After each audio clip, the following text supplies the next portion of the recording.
మెదక్ జిల్లా నార్సింగి మండల కేంద్రంలోని జాతీయ రహదారి 44 పక్కన గల ఇంట్లో పట్టపగలే భారీ చోరీ జరిగింది.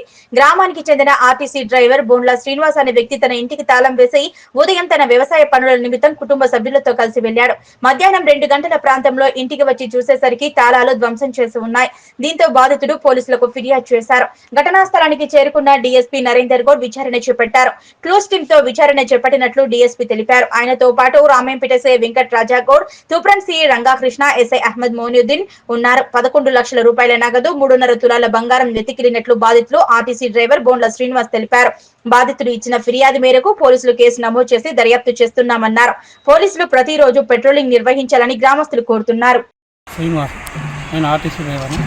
మేము పొలం కడికి పొద్దున 10:30కు నేను నా పిల్లలు పొలం కడిగాను. మధ్యాహ్నం 2:30కు వచ్చేసరికి ఇంటి తాళాలు పగలగొట్టి దీపాలు పగలగొట్టి మొత్తం వసతి కిందర పడేసుకున్నాను. వెంబడే నేను తీసుకొచ్చి కాంప్లైంట్ వీళ్ళని తీసుకొని పోయిన సైన్ వచ్చి వెంబడి తీసుకొని పోయి చూస్తే మొత్తం దోపిడీ చేసి క్యాష్ ఏమో 11 లక్షల దాకా ఉంది. 3 తులాలన్నర బంగారం ఇవన్నీ పోయినాయి. అన్నీ మొత్తం ఏం లేకుండా మొత్తం ఈరోజు మధ్యాహ్నం 2:30కు నేను వచ్చేసరికి అప్పటికే మొత్తం దొరుకుతాయి.